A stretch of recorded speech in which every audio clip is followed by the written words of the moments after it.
day 2. It's a 4-day adventure, it turns out. Sam will then pick up on day 3 and day 4, and then about some of the stats at the end, and then maybe a few questions and a few thank yous at the end. So a little bit of background behind this challenge. It's a rather curious concept, this idea of going in the longest straight line.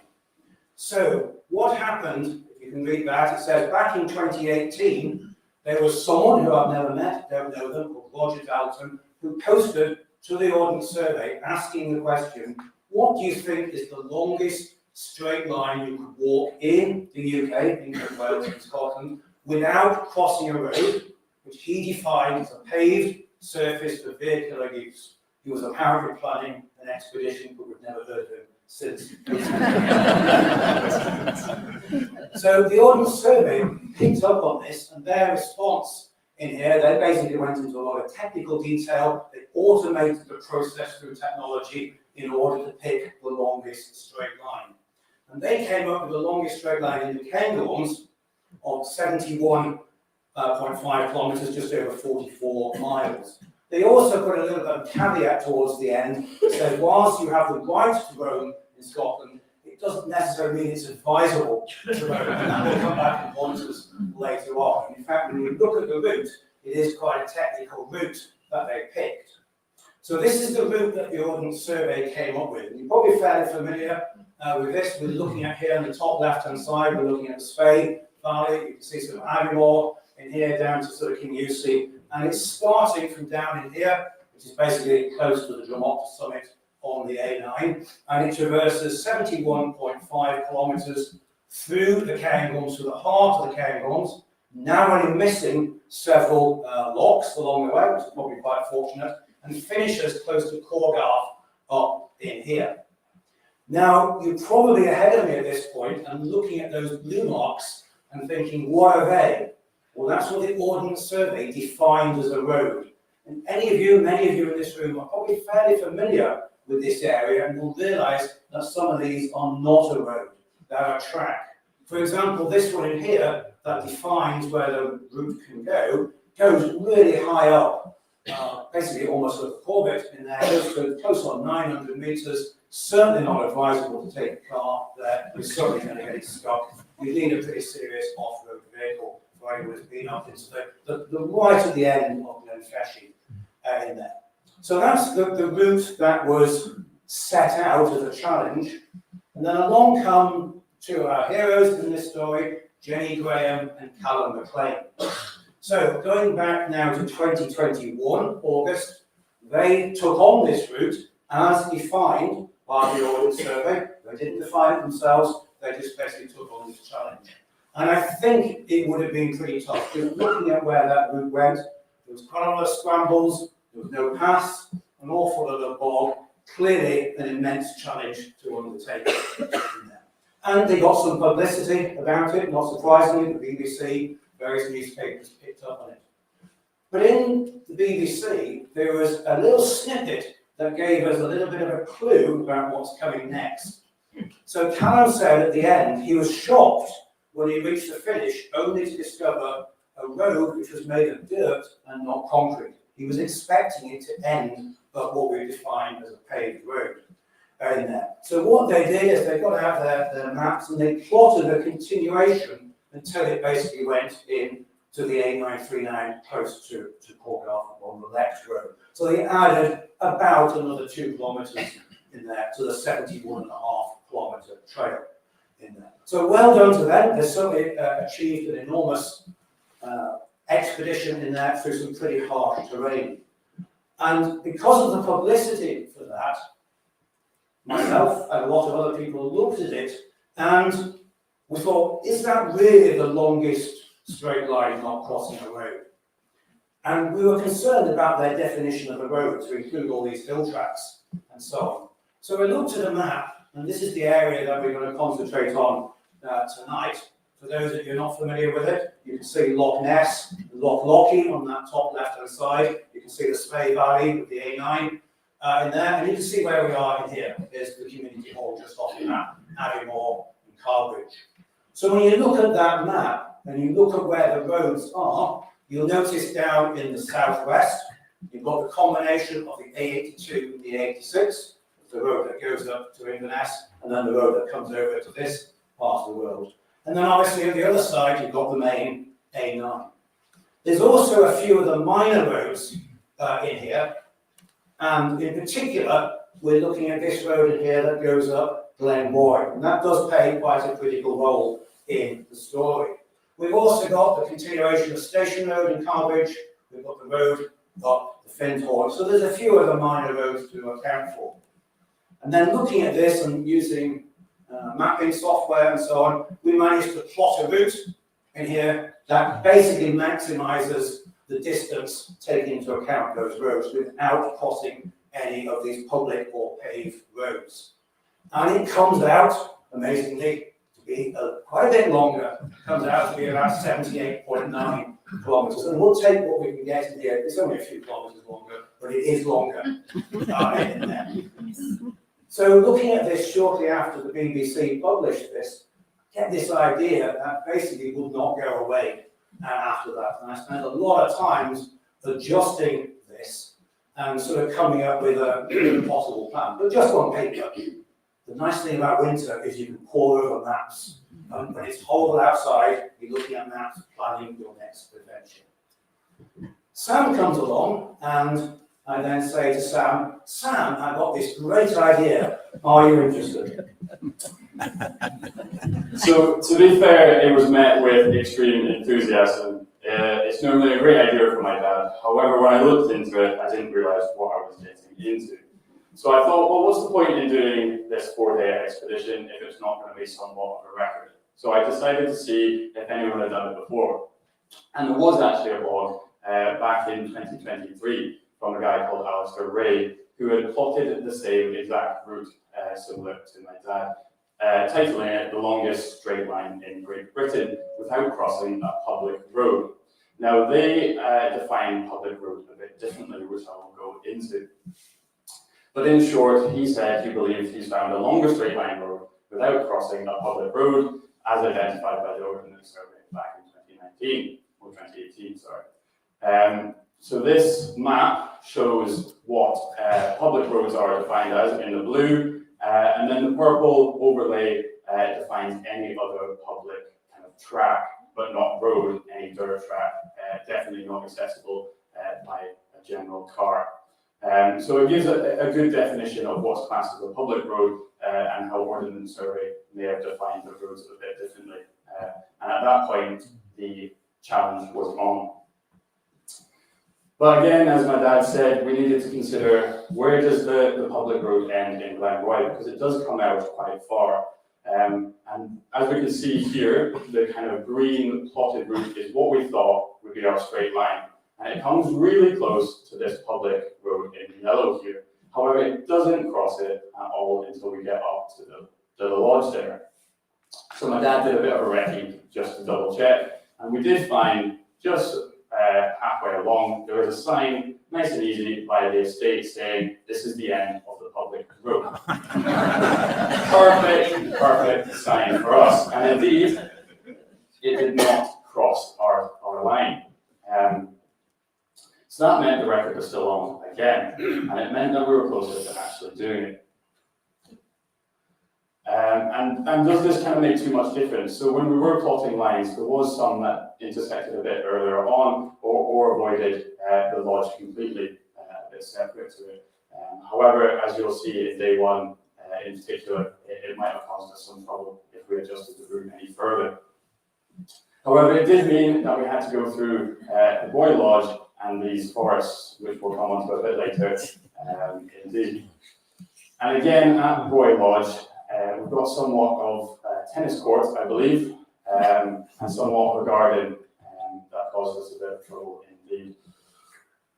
So preparation for this, it seems quite an extreme adventure, so you would think, well, we need to do a recce, we should probably practice some precise navigation in a straight line, think about what we need to take and how long it will take. In matter of fact, we didn't do a recce, apart from just confirming that the record was on, and we didn't really practice precise navigation. In particular, we didn't want to do this because if we did go out and do maybe day one or day two, we probably would have been put off and not even thought about doing the adventure at all. And then when we thought, well, what do we need? Do we need ropes? Do we need harnesses? What we're going to come across? We kind of just went along with, it's going to be a long, hard walk, we should probably take just the essentials, not worry about ropes and harnesses. And then how long we took? Well, we thought we would take maybe 3 days. We could average 30 kilometers in a day. How hard is walking in a straight line? So we had to think about, well, what is a straight line? And we cannot just follow a constant bearing on a compass. Nice and easy, set the bearing and off we go. Well, because it's over 80 kilometers, we can't really do this. We actually need to take into account the curvature of the Earth for this. So if we just follow the compass bearing, we'd be over 100 meters out of that straight line over that 80 kilometers. So we had to what's called a great circle route, and that takes into account the curvature of the Earth and plots the exact straight line from A to B. If we just follow the compass, that would be called a room line, and as I said, it would take us off course. And then we thought about, well, what's the tolerance? The guys that previously did it in Cairngorms, they didn't really state a tolerance, so we weren't really sure what would be acceptable, but we did come up with a generic kind of 50 meters plus or minus either side. That keeps it quite accurate, that keeps us within that straight line, and that should be okay, or so we thought. We just kind of made it up. And then, as we've said, right to Rome. So we came into a bit of difficulty with that tennis court, which we'll go into a bit later as well. And then navigation. So we know we can't just follow a compass bearing. Well, maybe we could use a map and a compass and look out for the features and follow that. However, following a straight line, there's no paths to follow. There's not many features. This was probably not the best idea. So what we ended up doing is we used a GPS watch, which was quite accurate, had a map, had a straight line on it, and it had an alarm of 20 meters plus or minus. So we could really tell if we were out that tolerance quite nicely. And it was very accurate for the time being. We also backed this up with the wee GPS device here as well, and that also had an alarm just to double check that we were within the tolerance there in particular. And then we had to think about kit. Well, what do we need to take? Well, we took a 3-man Hilberg tent, which we thought was waterproof. We'll come on to why that wasn't. We took some nice waterproof socks. These were amazing, and they kept our feet very nice and dry. We took some gaiters because we didn't know what exactly we would be getting ourselves into and what would get down into our boots. And then we took some poles because we had no clue what we were going through. And a nice heavy rucksack. Although saying that, it was only 10 kilograms really. We packed quite light for this expedition. And then we thought about food. And we did take the kind of dehydrated camping stuff that you normally take for hot meals at camp. However, majority of the time we survived off 3 for £1 flapjacks from Home Bargain. Right? This was breakfast, lunch, and dinner and a snack.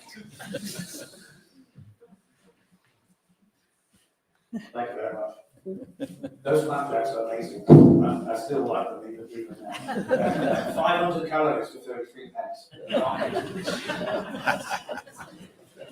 So, day one, our expectation is we're going to be able to do this in 3 days, but we're also aware that day one in particular is going to be potentially quite challenging in there. So there's our route, there's our sort of plan to sort of set off and cover something like that.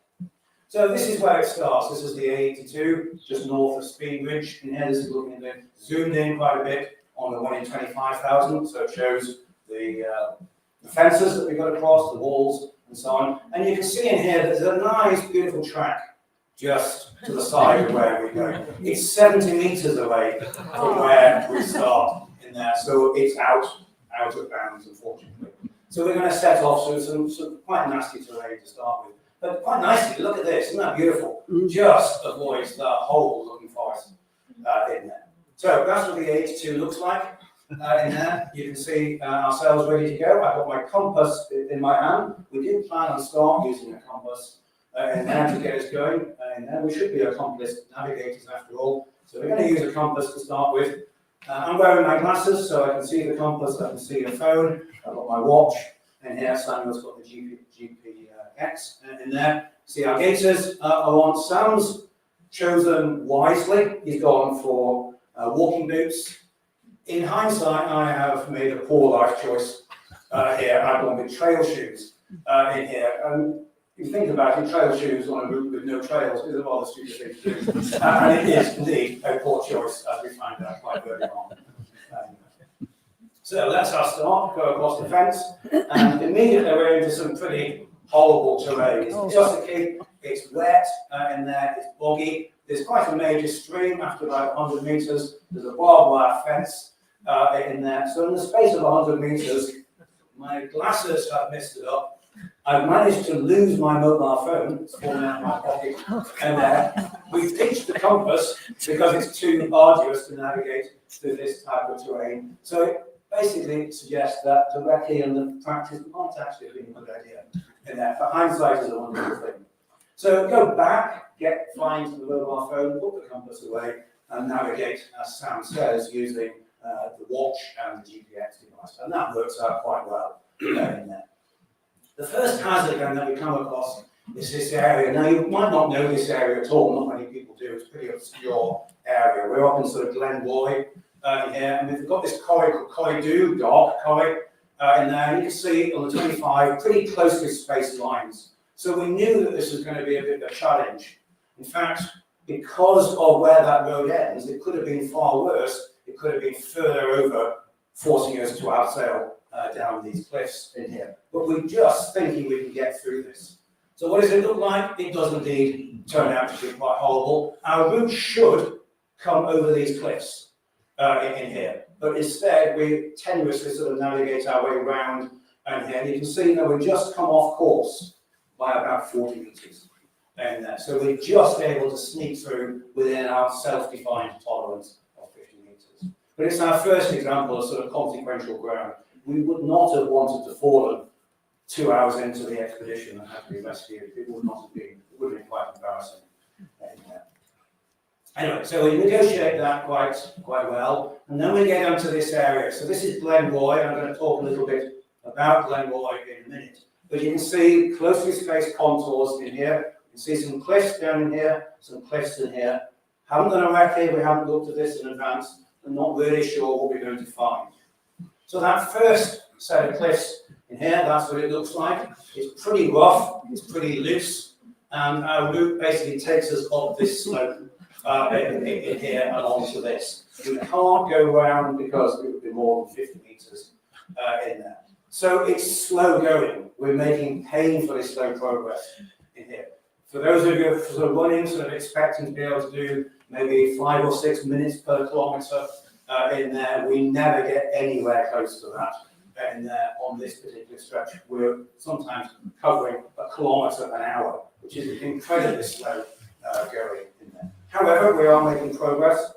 We come up through here and then we're up on to the side. So you can see where we've come. We've basically come through here, we've gone under this gully, and here there's the gully that we looked at earlier, and we're now onto this slope in here. And you think if you're walking on a slope, it's not particularly rocky in here, but it is quite steep in there. And my choice of footwear comes into its own. There's no ankle support, and it's pretty horrible to do in trail shoes. I would not recommend it at all in there. There's quite a lot of scree, there's quite a lot of rocks in there, and it's slow going. So then we get to these cliffs in here, and this is the photograph that we saw at the start. This is my favourite photograph of the whole expedition, and I think Sam agrees as well. It just shows Sam with a smile. Here, trust me, if you zoom in, he is smiling. And here, on some beautiful terrain, consequential, but still pretty pleasant. And you can see in here the beautiful parallel roads of Glen Roy in there. And if you haven't been to this area of Glen Roy, and there's a site of special scientific interest, it is truly fascinating in here. So I'm just going to take a little bit of a detour. As a geologist, I'm fascinated by what we see in the Scottish landscape. Here's these famous parallel roads. So our route is coming through here and across above and then slowly descending through. So it's going through these three lines, through these bands of cliffs in here above the parallel roads. And if you research the parallel roads, you come across this guy in here, Charles Darwin. So amazingly, he visited this area in 1838. And this is what he had to say about Glenroy in 1838. It is far the most remarkable area I have ever examined. I can assure you Glenroy has astonished me. Now this comes from Charles Darwin, who has just completed his expedition on the Beagle. He's been to Terra del Fuego, he's been to Patagonia in there, he's been into the Pacific, he's been to Ecuador, and so on. He's seen the penguins and all kinds of stuff like that we know about from his origin of species and things like that. And yet he still finds Glenroy one of the most amazing places. If you fast forward a few years, he's slightly changed his opinion.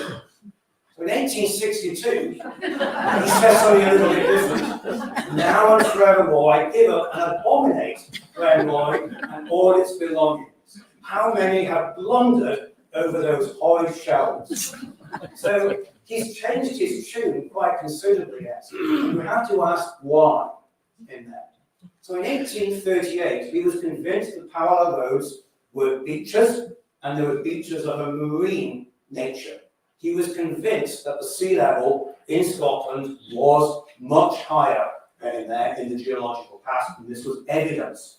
So he spent his week traversing these parallel roads, looking for marine fossils and shells to try and back up his theory. He found none of that. He was still convinced he was right, but he didn't have the evidence. Only 2 years later, someone comes along called Louis Agassiz. Now, he's a Swiss geologist, and he knows about glaciers because he's brought up with glaciers in the Alps. And he comes up with the correct interpretation. The first time there was evidence and thought that Scotland was glaciated. Until then, no one really thought that glaciers had been present in Scotland. To us now, that seems amazing. The corries, Larry Grew, striations, drumlins, moraines, just go to Dunlane Bridge for the Washmatonies, all evidence of ice. And these beaches were indeed an ice-dammed lake. And there's 3 levels here representing 3 different coals. So the story is, if you remember back, and it's asking a bit too much, but we're talking about 11,500 years ago, if you recall what this Scotland was like 11,500 years ago, something called the Loch Lomond Re-Advance. There was glaciers on the west, but not on the east. So the Spey was glacial free, but the Spean, the river system to the north of this, was a glacier, and it was damming these lakes, forming these immense ice-dammed lakes. The top level coincides exactly with the coal that separates Glenroy from the Spey. So when the lake was at its highest, Glenroy was actually flowing north into the Spey and would have gone past us not that far away from this hall in there. Imagine also what would happen when these ice dams finally melted and gave way. It is reckoned these lakes drained in less than a day. And we're talking about many cubic kilometres of water basically flowing through Glen Spean, through where is Fort William. It would have been quite a flood to behold in there, but it's a long time ago. However, back to our story of trying to traverse this. So at this stage, we're thinking more about horrid shells than sort of remarkable area at this point. We're trying to traverse across this. And as Sam suggested, we've got this challenge of the tennis court and the forest to go through. And you can see our trail in here. We have decided, quite rightly, that we're not going to trespass on someone's tennis court, even though it does look a little bit worse to wear. In here, we do have to fight our way through that forest. It is as bad as it looks. In there, we emerge with quite a bit of tree stuck to us in there, push ourselves off, and then we've got to negotiate that tennis court. So you can see in here that it is actually a tarred tennis court. It might look like grass. I think it's been a few years since it's played in the mixed doubles in there. But it's got a great big high fence. We're not clambering over that. But we managed to go around and stay just within our tolerance in here. And then we've got the crossing of the Roy. Now, this river is a big river normally, but in April, when we're talking about April this year, remember back to the spring, glorious spring in there. Fortunately for us, everything was pretty dry, even the bogs were quite dry in there. So the crossing we were able to do without getting too wet in there. We've then got to basically come up this slope, past more parallel roads in here, and we then camp once we've crossed the river for a second time here. A glorious campsite on the banks of the River Roy in there. So at this stage, I'm going to show you the trail that's made. We're recording our position every second on the watches, and it allows us to do a flyby of day one in here. It's zoomed in quite a lot, and I'm saying that because you're probably looking at this going, that's not really that straight that you're walking in there, and you'll see that.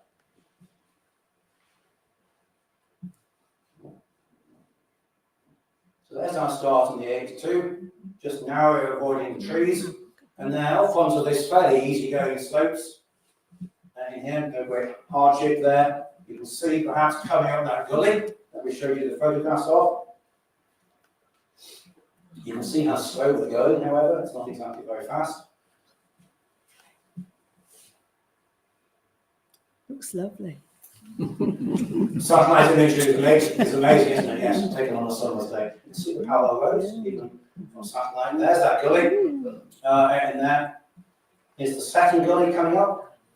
In here, sort of down into a little bit of a river in there, onto that gully. There's that horrible 45-degree side slope in there, over the cliffs, into a burn, basically.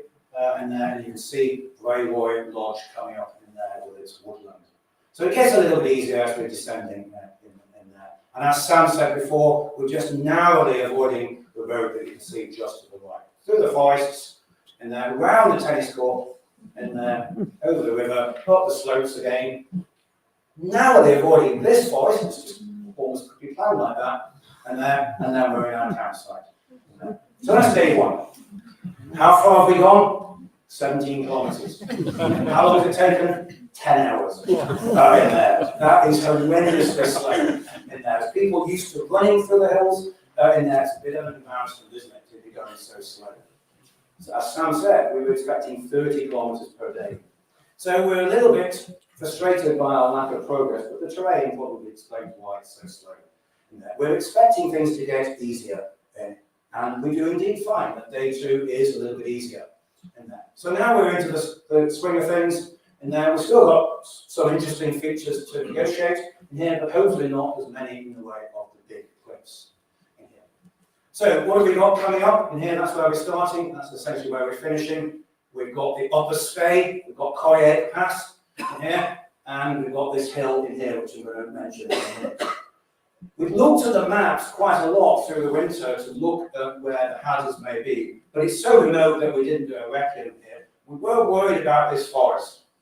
Here. It would be about 1 kilometre of forestry. We got there to discover the forest is not a forest. And this is, yes, what a moment. In there. Joy. It's just a few trees, widely spread out, no hazard, no difficulty at all. So we're in a bit of a roll at this stage. We're making good progress.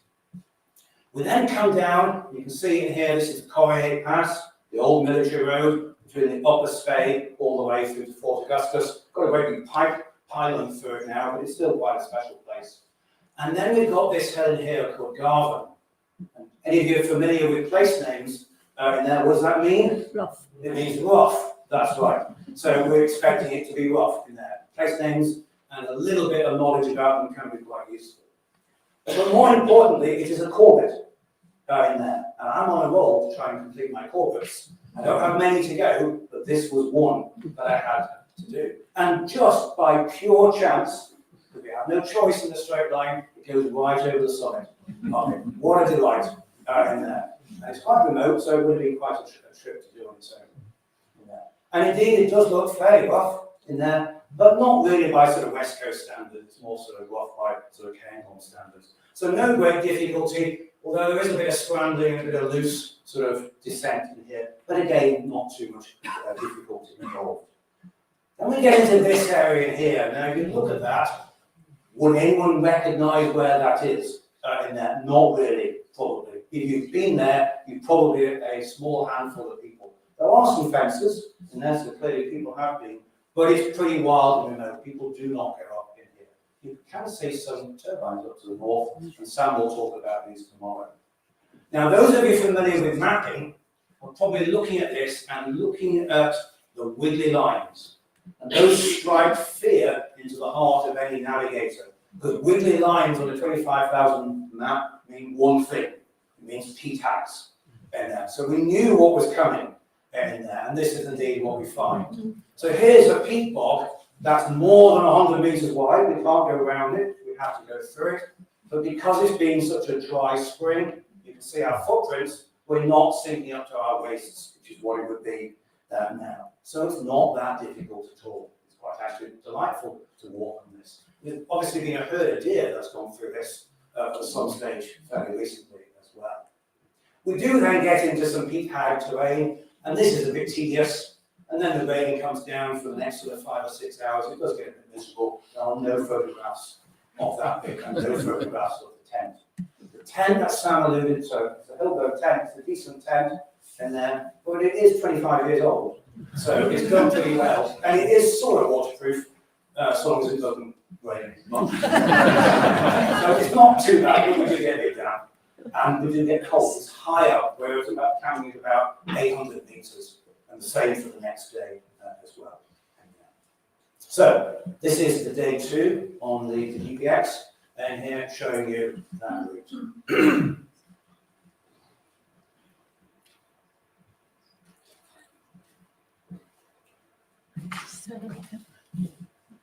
So this is Upper Spey in here. You can see coming up the forest that doesn't exist, but that's a bit of mist in there. And you can perhaps see Garvan sort of looming up ahead, and you'll also see the Corrie head pass when we get into that. So it's still traversing, we're not really going over the tops of very much in there. It's wild terrain, but it's not particularly difficult, to be fair, compared to day 1. Now clearly see Garvan, and we were able to see this for most of the day ahead in there. There's the Corrie. You can see the military road, which we cross in there, up onto the slopes, in there, right over the summit. The high point of the trip, 896 metres, so just slightly short of 3,000 feet, nearly a Monroe. Down that horrible, loose, steep bit in there, and then you can see the peat hags appearing in the distance there. So making faster progress than the day before, making a longer distance, but it's still slow going. And we're basically just looking for a place to camp at this stage. We have to stay in a straight line. We have to camp on the line. We can't detour off the line in there, so we have to find somewhere to camp within 50 metres of that line. In there. When you zoom out, it's reasonably straight. That's not too bad. So coming on to day 3, it's fair to say we were pretty miserable, cold, and wet, or at least that's how I was feeling. So day 3 covers a good chunk. And we made some good ground with this. So at the start, we just got up and got going, really. There wasn't much else to do. We did come across this wind farm, 66 turbines in total, and for a good few hours, we did have a go at trying to count them all in particular. And it was nice because we came across some of these dirt tracks, and for maybe 3 or 4 steps, we had some nice, solid, flat path. And as you'll see in the next photograph, it would have been lovely to just follow this track all the way along, nice and easy. No, we go that way. Up and down, through the bog, through the streams, and next to the turbines. So then we pass across, and it's a good few hours into the day at this point. And it's just been up and down through the peat hags, through the bogs. I don't think I said a word to my dad for a good few hours at this point. But we made pretty good progress, and then we came across this section in here, where you can see the contours dramatically get closer, and it seemed somewhat of quite a wee valley in there in particular. Now the photographs, trust me, do not capture how bad this was. It looks nice and lovely, blue skies, my dad chilling out there in the river. However, getting down was very treacherous, very steep, and obviously not following the path. It was mossy, slippery, wet rocks, so it was not that fun. And then coming up the other side, normally with a steep kind of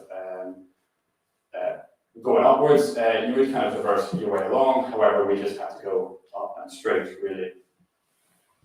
So that was kind of the first challenge of the day. And then we came along a bit further, and you can see down to the bottom left here, we had another one of these kind of river crossings where it intersected a couple of times where the river split.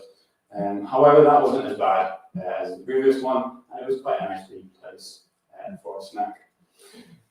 Now, this was probably my 7th flapjack of the trip. At this point, maybe 8 or 9, if I'm honest. I was not smiling, I was not looking at the camera, I just wanted to rest my feet. But nevertheless, it was a good day, it was blue skies, it wasn't raining, and we were making good progress. So I really can't complain, I suppose. So here's kind of day 3, kind of that flyby there. So out of the boggy bit and up and over, and we come into the wind farm here with all those 66 turbines and a couple of dirt tracks that we could kind of cross over, which was quite nice. Now at this point, being day 3, there wasn't really much of an escape route. It would be just as bad going back, and we knew how bad that was. We didn't really know what was coming afterwards, so we had no choice to just continue really. And this is kind of the somewhat flat boggy ground before we came to some of these ravines further on.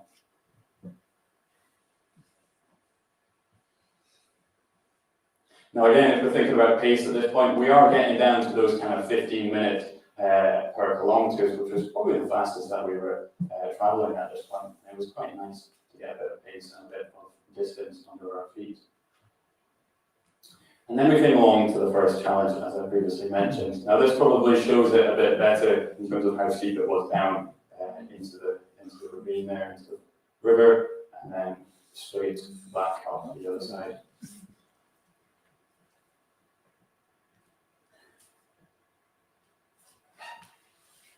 But again, it wasn't raining, it was blue skies, and we were making good progress. And then back down and up, crossing the river once again. And then at this point, we were just kind of looking for a bit of a campsite. And I think this was the longest day of the trip there, getting up to almost 30 kilometers.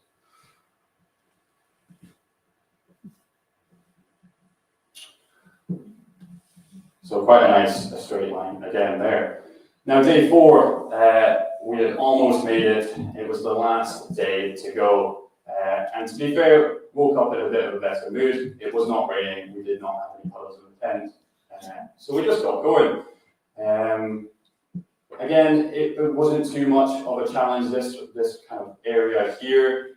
Some bogs, some peat hags, a little bit of up and down, but nothing that we weren't used to already. And it was actually quite nice. Just a little bit of heather and some streams to have a little flapjack. And then you can probably see at the top right here, this was the kind of final major hill of the expedition, really. And at this point, sorry, I went on actually. We had to go down again into one of these ravines, and you can probably see these quite nasty, prickly bushes. Naturally, you would go around them. We went through them and got cut up pretty bad. So that was quite fun. And then, yes, as I mentioned, this was the final hill where you can probably see the final destination here. So if you're familiar with the Carrbridge area, we've got the Dull Lane coming in here nice and easily, and you got kind of Carrbridge just in the distance there. And this was the first point that we could see at the end. And it was quite nice indeed. It was blue skies again, and we just had to go a little bit further. So we came down off the hill at the bottom left here, nice easy traverse through some farmland here, and as you can see, we started to get closer to General Wade's Military Road, as I'm sure some of you are familiar with. Now naturally this was quite enjoyable. We thought we'd just get a bit more scenery in the forest, and it would be quite an easy finish. However, forgetting that it started to get more densely packed, and we also had to navigate more dense forest. I think we just went straight through that, to be honest. And in addition to that, we also have these lovely fences, which are good at keeping out deer and protecting captivity, but are not that good for climbing over. In particular, you've got this kind of yellow or green mesh on the side that we're trying to climb over, and we couldn't get to the sturdy wire mesh on the other side to kind of prop up our feet. And then we had to kind of balance beam down the other side, which was somewhat treacherous. It actually took us, I think, 25 to 30 minutes initially just to get over one of these fences. So really not traveling at great speed, but another challenge to navigate. So then we were right at the end here almost. We were just coming through the forest here next to General Waves Military Road, through those fences again, and somewhat of a clearing and a little bit of forest to go at the end. Now, any of you that have driven the A9, which I'm sure a lot of you, it seems quite a nice area in there, just a bit of grassland more than some heather. This was not the case. This is what we got met with. Some deforested kind of areas, a lot of tree stumps, rivers, bogs, and left trees. Probably the perfect place if we were to aim this out. It would be here, only a couple of kilometers left to go. And this was slow going again, but we were almost there at this point. So all we were thinking was nearly there, we can stop this crazy adventure, we can have an ice cream and go home. Almost there, not really seeing anything in terms of the A9. However, a couple meters, almost half a kilometer, if not longer, we can actually start to hear the busy A9 in particular.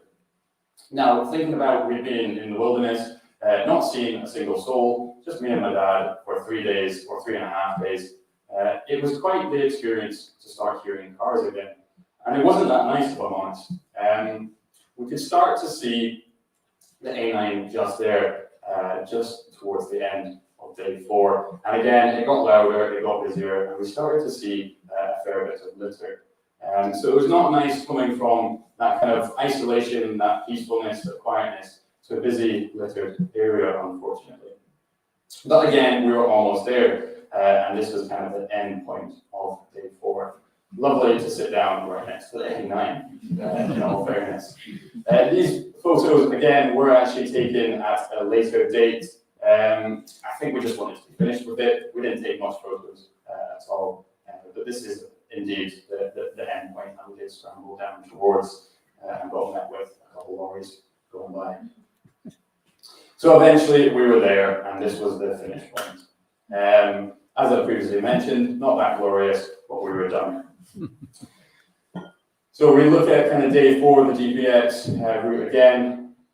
We made good progress in the morning. We just got up and out of there, following those kind of peat hangs all the way along.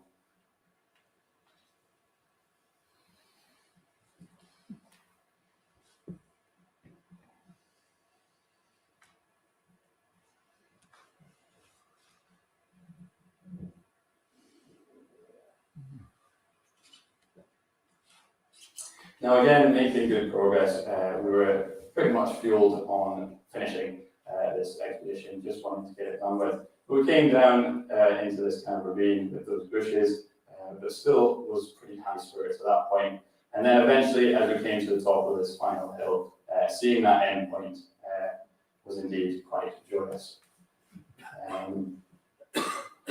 Again, we were kind of used to the bog, we were used to the wetness. It was quite delightful at this point. Coming down into some farmland there, and you can start to see obviously the Dunlane River on this side coming towards Carrbridge, and General Waves Military Road coming in nicely here, where we're met with those lovely fences. And again, our pace dropped off quite dramatically there. But yeah, you can see the A9 coming in here nicely, and just the end of day 4.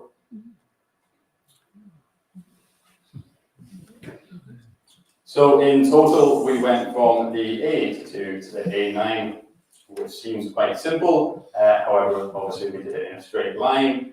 So total walking distance, it was actually longer than what we predicted of that 78.9 kilometers. Just with going in and out, up and down, we ended up walking 82.9 kilometers in total. Now, over the 4 days, that took us almost 35 hours worth of walking, and just over 4,000 meters of ascent there. And luckily, as my dad said, we ticked off a nice wee orbit there. Now, there was tracks, as I mentioned, a couple of steps, and that equated to 0.2%, which was lovely for that couple of minutes that we had. And then, of course, we had almost 5% of that forest. However, the theme of this expedition was 95% of hills, moor, and a lot of bog.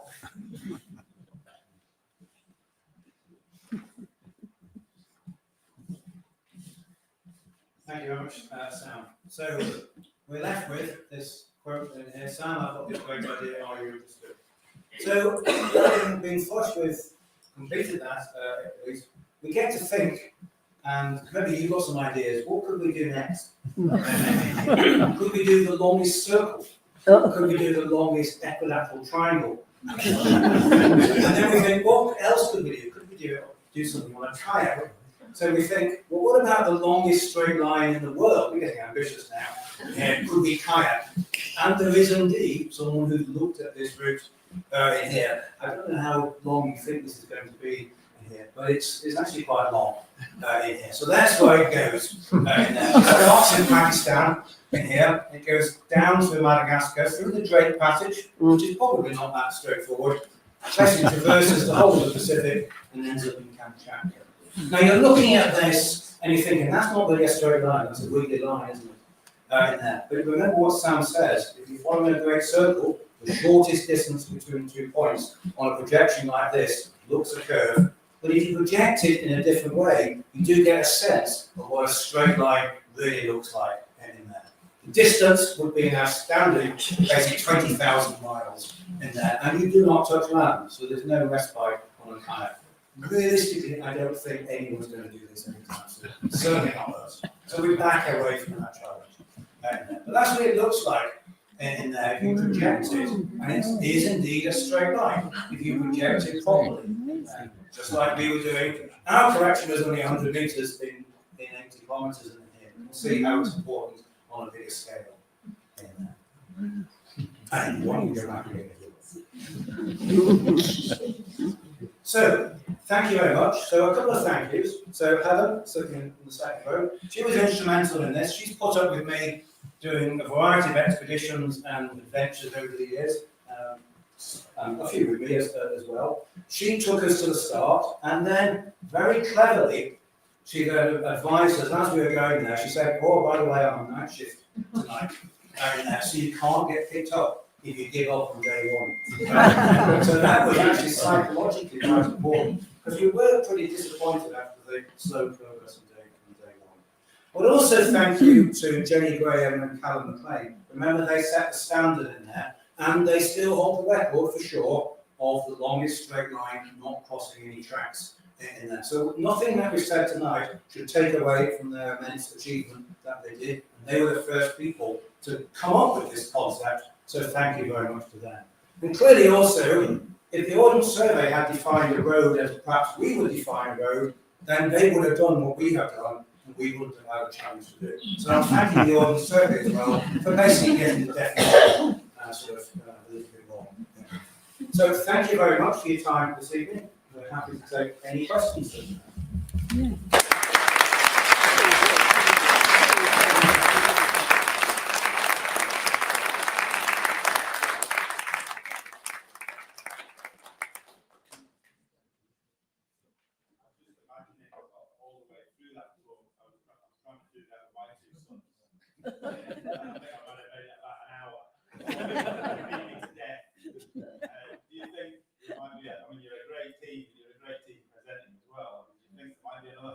Son, I mean, maybe you should.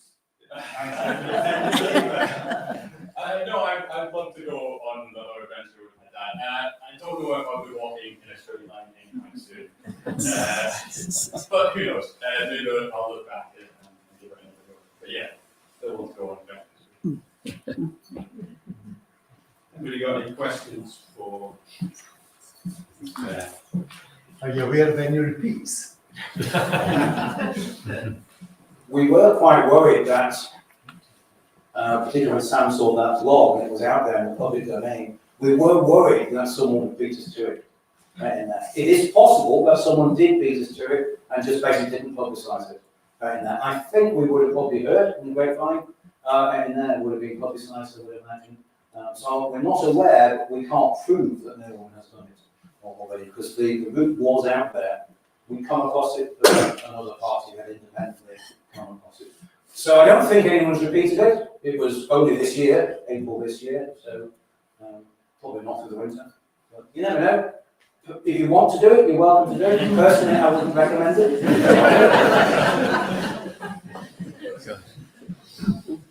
You not regret actually having a tolerance of 100 metres. It's a fine line, isn't it? Could we have done it finer than 50 metres?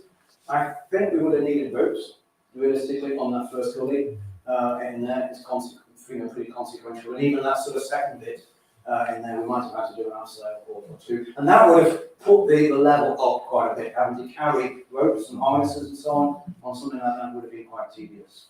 And 100 metres obviously would have made it easier. We got pretty good at it towards the end. Realistically, we were not hitting that alarm at 20 metres on day 2, 3 or 4. We only really hit the sort of 40, 45 metres on that first day. How were the feet after with the tail shoes? Well, it was a poor choice, I admit that. Don't do it with trail shoes. But the other days weren't quite so slopey. We don't mind going up, we don't mind going down. It's the side slope that really sort of... and we've never really practiced going sideways on hills before. Perhaps we should have done that. But the feet were fine, and neither of us had any significant blisters. Sort of thing. I was finding more of it. Are you now in the record books? Is it sort of There is official no now? International Association of Straight Line Walkers. If you think about it, we've done a route, Callum and Jenny have done a route. I'm not aware of anyone doing anything like this. We did get publicity in the Stratford. But that's as far as it went. It was picked up by the BBC and they wanted to do an interview. But then there was some local election, we just got dumped. By that, but we weren't obviously that important. So it didn't get wider from the Stratford. But that's fine. As someone who doesn't even use a GPS, I'm really quite interested in the technology. And you've already said about the alarm going off. And I'm thinking about its use in other things like walking the watershed, which I'm sure you're familiar with. Yeah. And of course, that was done in pre-mobile phone days in the beginning. And I'd be fascinated to know something like trying to do the watershed using your sort of technology. To be fair, I mean, the runners that are in this audience, and there's a fair number of them in there, we are using GPS watches pretty universally. And if you're a mountaineer, then I would always recommend you carry a paper map in there. So we didn't carry a paper map at all in there because it wouldn't have been much use to us, but that does not apply to most navigation. You would always be carrying a paper map, even as a backup, when you go into the map, particularly in winter, when your watches and things and GPS don't last very long in the cold. But it is amazing technology. You can pre-program a route, and then you can follow it in there. It basically shouts at you and you go even the slightest bit on. So it is incredible technology and we took advantage of it. I don't think we could have realistically done it with a compass very easily. Yeah.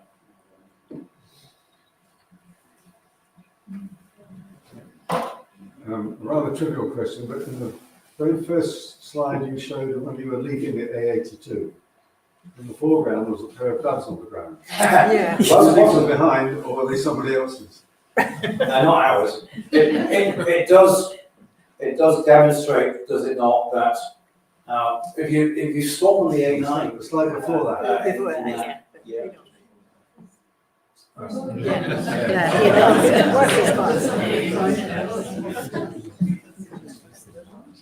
No, they weren't our pair of gloves from us.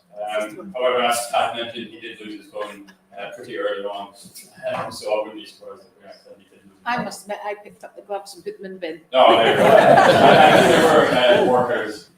Well spotted. It's pretty sad when you come down to the A9 now, as Sam said, to come across all this litter. I mean, you expect the noise and stuff like that, but the A9 is just strewn with litter all the way along. That's pretty sad. I'm sure you've got it. This, Jonathan, obviously the terrain you said that the folk probably had never ever been there, but was there signs of civilization or man's footprints along the route or anywhere? So whether sheilings or whether old tracks or whatever. I think, to be fair, sorry to come in, the closest we kind of got was probably the wind farm. There in particular, we did see a couple of people out, but again, that's just man-made for the wind farm. Any tracks that we did come across, there wasn't much sign of anything really. But they are the normal sort of stalking tracks. Yeah, nothing older though, maybe from 1700s. Not research. If you were to do it again, would you take different snacks? I think I grew to love the flapjacks towards the end. But yeah, maybe taking a different variety of flapjacks, I suppose. No, it worked out quite well. I mean, 500 calories in an easy bar. Can't complain. Still available in home margins. I believe so, 3 Yeah, do we get the They are amazing to have such cheap supplies of calories as that. And for breakfast, they're perfect because we're setting off at 6 o'clock in the morning. We don't really want to get the stove out and that. We decided that if we want to stop for a brew, we'll do that later into the day. But actually, we never did. We just carried, we just didn't stop in there. But having a flapjack as you're walking in there to get the miles started is a good concept. I like that. Did you have a dinner at night? Did you? 3 courses.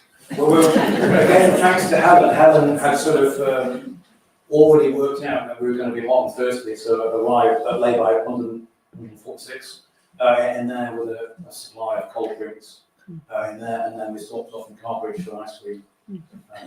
But after that, we just went to shower.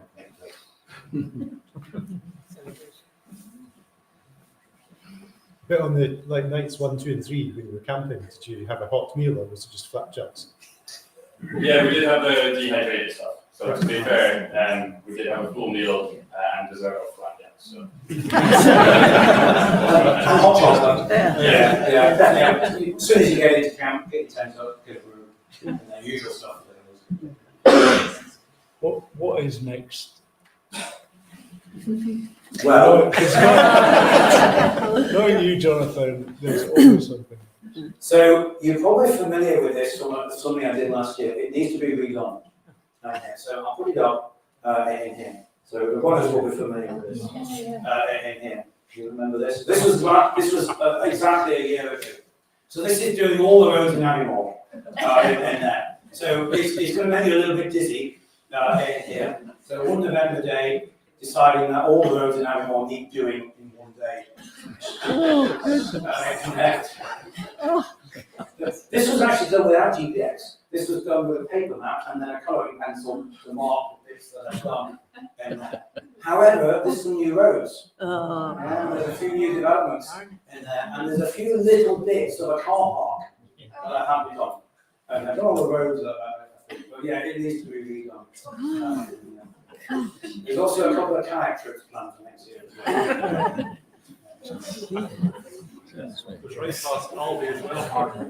Several times. Ladies and gentlemen, please put your hands together.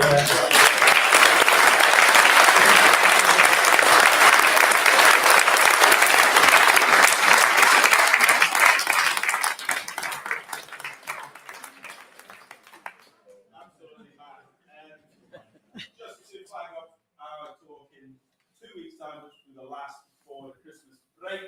Peter Mackay is back. He's done many amazing talks.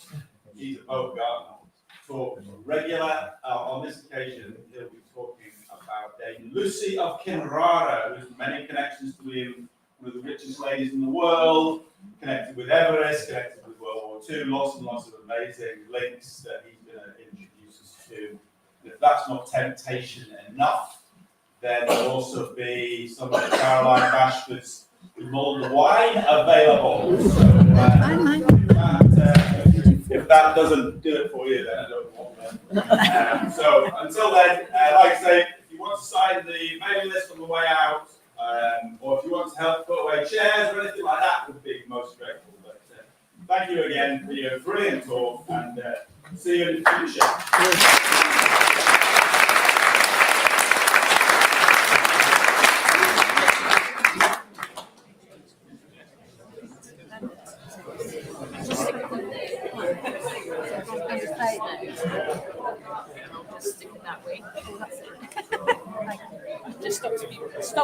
move it, some people charging.